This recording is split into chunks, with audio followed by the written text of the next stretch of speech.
Welcome to another episode of Thriving with Rachael and Dr. Lou. Last week we were talking a lot about values and how to live up to our values regardless of the situation. And we were talking a little bit about the idea that, sometimes we have certain things that we want, but they just haven't been in the cards for us. We talked about, I want a relationship, but I can't just get somebody off the street and say, come on, be in my relationship. But, it probably isn't the best. And you were talking a little bit about the idea of we need to change and shift the visual, right? Yeah. So expand on that and let us understand a little bit more about that. Well, I guess a lot of times when we think about values, you could go on Google and get this laundry list of values. So most people is family, religion, friends, fitness, health, things like that. And I think that it's a blanket statement, it's a blanket value, but I think a lot of times we attach a visual to what that value is. And so when we feel like we're not reinforcing or we don't quite have that visual, we then translate that as I can't have that value. So for instance, I just recently, a few weeks ago, sprained my back, and I love to work out regularly. I have certain workouts that I categorize in my mind as this equals a workout. And this don't equal right. a workout? So this is what fitness looks like, or and I do a certain amount of times a week, certain duration, certain intensity. But because I sprained my back, I had to do PT, and I was told to just stretch. I couldn't even do yoga. They were like, do nothing, go for a walk. And I was like, oh, that's like my warm up. I just don't know how that works. So I'm like, 5 walks. And it was really frustrating because, and even now I was actually kicking myself earlier because I've been out of my routine for so long with just walking or just doing my physical therapy that I feel like I'm not attaining or fulfilling this vision of health or vision of fitness that I have for myself. And what I've had to learn and what I'm even still working on today is redefining what that visual is and creating a new one. Does it mean that I can't be fit or be healthy if I can't work out in various ways that maybe I'm used to? And what I'm slowly learning is that if I shift the visual of what that is, noticing that movement, intentional movement, having a mind-body connection, how that is really healthy as well, I guess I don't feel as disappointed. And I think that's a thing, I don't know if that's something you can identify with too, but disappointment tends to come into play when my expectations aren't met. Expectations, same as values, Absolutely. You have a vision, Yeah. right? And if I can't fulfill the expectation in the way that I had planned, it just feels disappointing. Well, I love the idea of the visual because oftentimes we are visual people. A lot of us are anyway. And we do have a picture of what it looks like, what I want me to look like or what I want the situation to look like. And it's really hard if we don't get that to not be disappointed. But I think it's really important to recognize we're in charge of that picture, right? We are the artist, we are the author of our books, we are the people who are directing our lives. And if we take control over that direction, well then we kind of can shape that and we can create that picture that we want. And so there needs to be adjustments. And one of the things that is really important in learning to thrive regardless of the situation is being able to adjust and to adapt. Certainly with this pandemic that we've been experiencing for the last 6 months or more has really focused on how we need to adapt and adjust to things. And so many of us have been working from our homes rather than going to an office. With our kids. With our kids, pets. doing school, all this other stuff, right? Yeah. And so everybody has had to adjust. And if we don't adjust the picture of what it looks like in our head as to what the day will look like or way I want it to come about, we are going to be disappointed. It's Do you feel like you fought with that at all in the beginning of all Absolutely. this? What did that look like for you? Well, just like you, I very much am into going to the gym and lifting, and there's a certain way of exercising in my head that is classifying as a workout versus I moved today. I moved, right? So I have not been going to the gym and, not lifting weights as I have for many years has really been a hard adjustment. And it was really difficult for many months for me to just be okay with that. Yet nowadays I've adjusted. you know, my wife and I go for a walk every morning with the dog. We sleep in a little bit later than we used to. It's nice. You know, as much as I miss going to the gym, I've adjusted my lifestyle to fit what I have.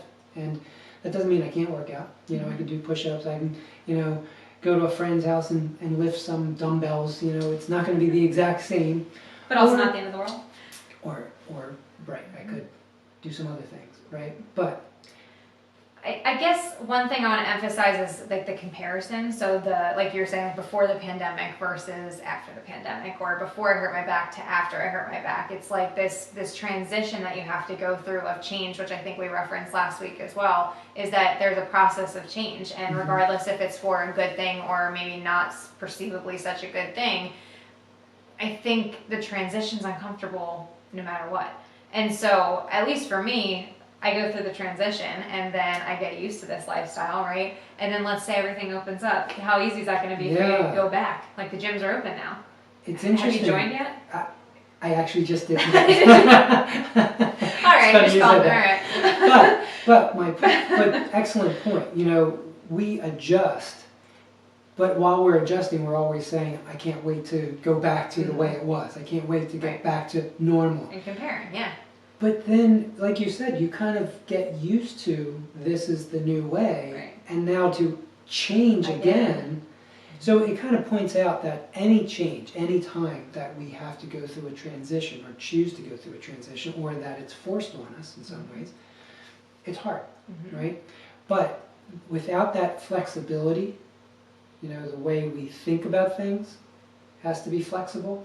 The way we behave in situations needs to be flexible. So how you respond, kind of like what we were talking about last week also. Yeah. I think that's really the key. Mm-hmm. You know, life is all about how we respond, how we show up in life. Because as we've talked about before, we only have control over certain things. Right. And it's very small amounts. Feels like it, yeah. You know, as much as we want to control like everything, there's really only very little things that we can control. Directly, yes. Directly. For sure. You want to talk about that, I think. Well, I was thinking I'm off on a tangent or anything, but to your point, yes, there's only certain things that we directly control, and I think a lot of times we put our effort and energy towards things that maybe we don't directly control, like other people or our current circumstances. So pandemic, weather, hot tire, our past, things that have already happened, and our want to predict the future and change the future, how we think automatically, trying to manipulate the hell out of it, just like and how we feel.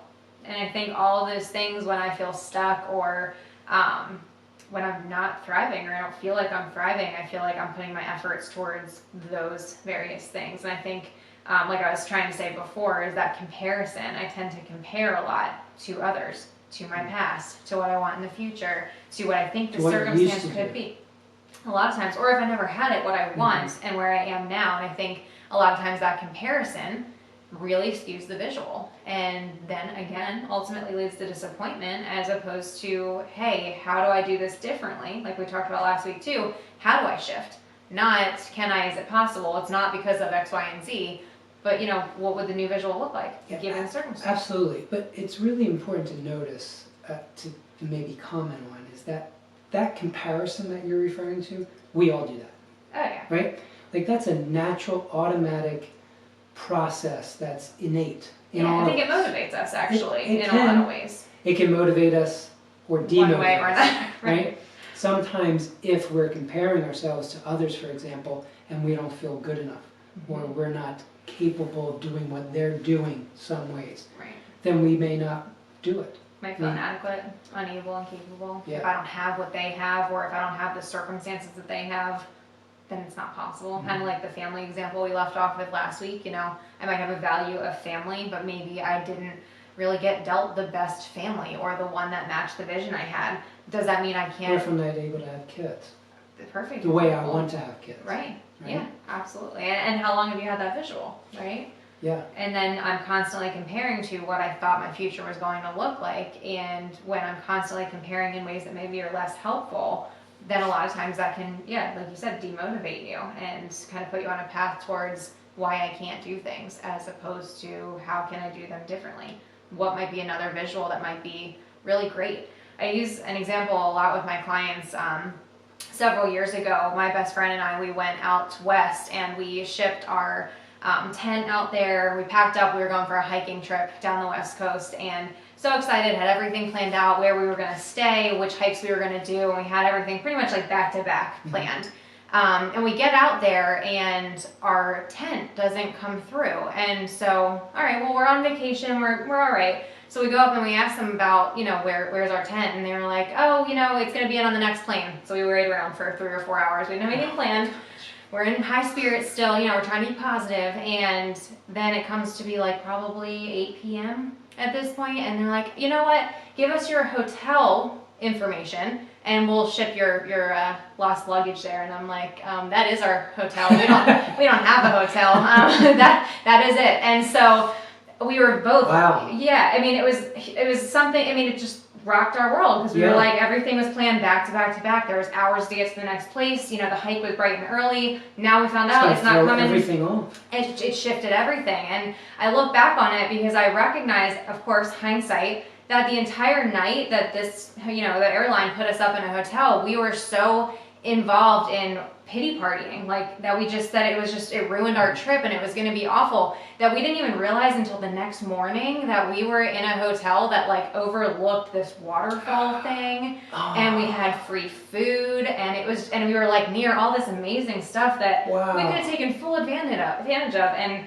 we didn't, because if you got out of your head. We were so stuck on the visual of how it was supposed to be that we wasted all this time, because we didn't just stop in that moment to say, okay, new visual for the first day. What can we do to make it the most ideal? Because the visual or the value that I was hoping to capture at that moment was a great time with my best friend.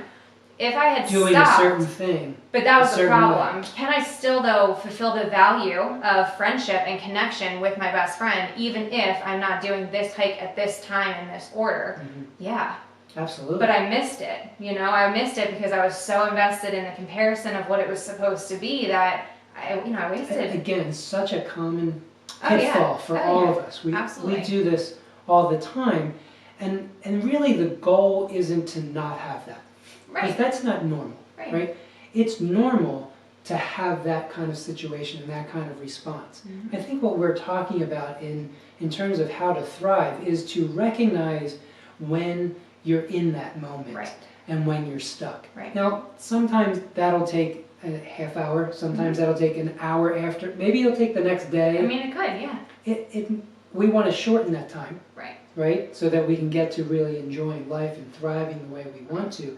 Yet at the same time, we have to give ourselves some grace and recognize that it's okay to have a pity party for a while. Oh yeah, we had every right to be disappointed. Upset. That was frustrating. Yeah. For sure. To your point though, let's shorten the length of time. If I had recognized that, hey, this doesn't match my norm, maybe I'm trying to make my norm not to be in that pity party or, not thriving.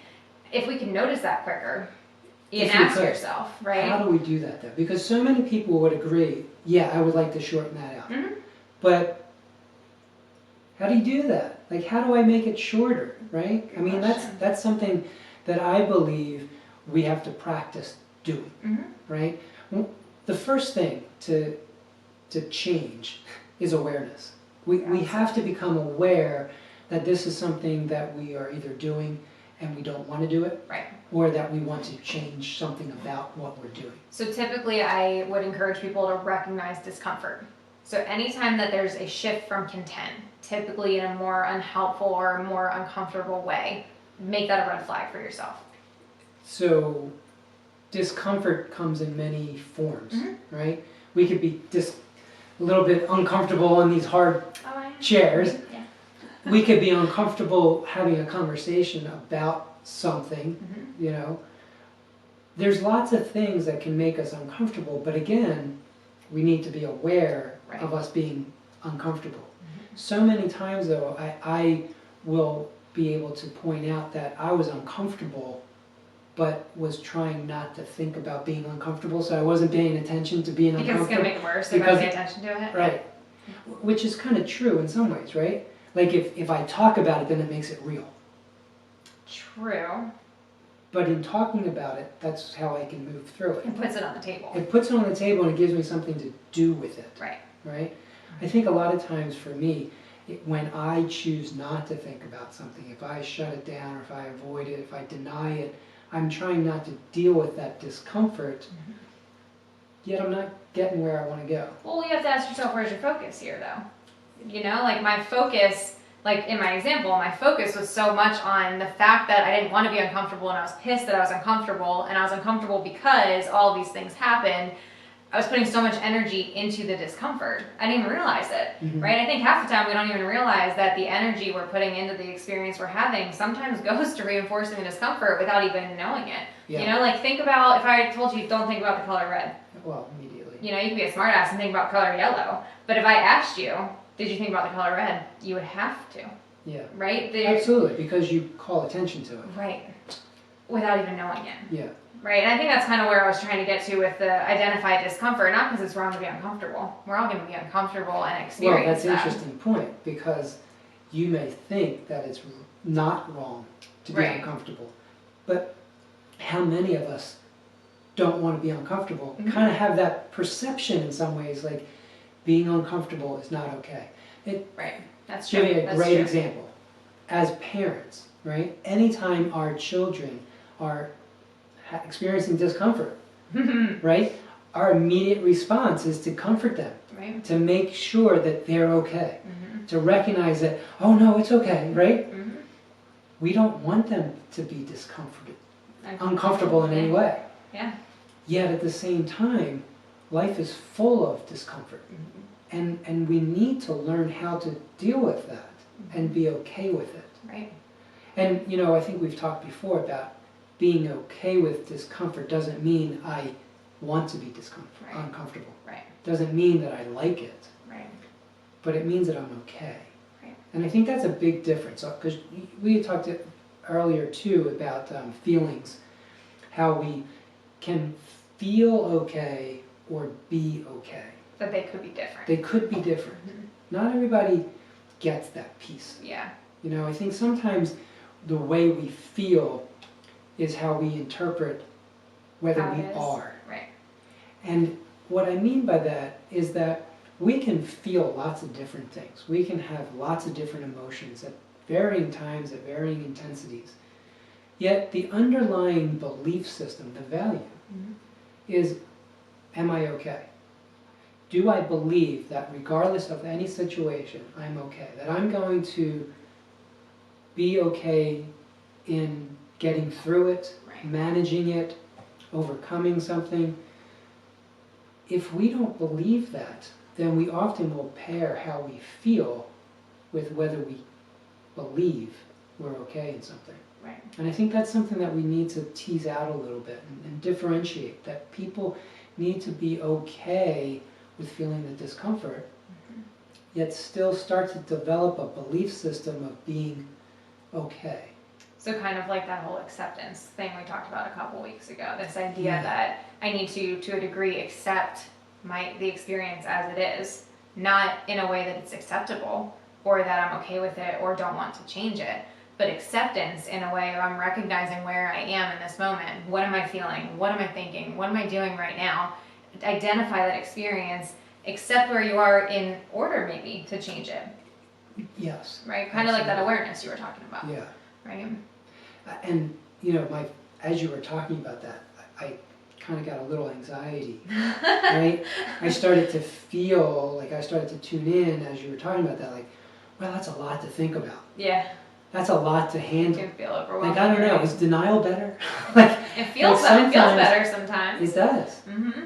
And I think oftentimes we choose to comfort that feeling, right? To soothe that child, to soothe ourselves, to not be uncomfortable, rather than be okay with the discomfort. I guess, even though I can absolutely empathize and I can see why that's uncomfortable, because I too can agree that it's uncomfortable to check in with all those things.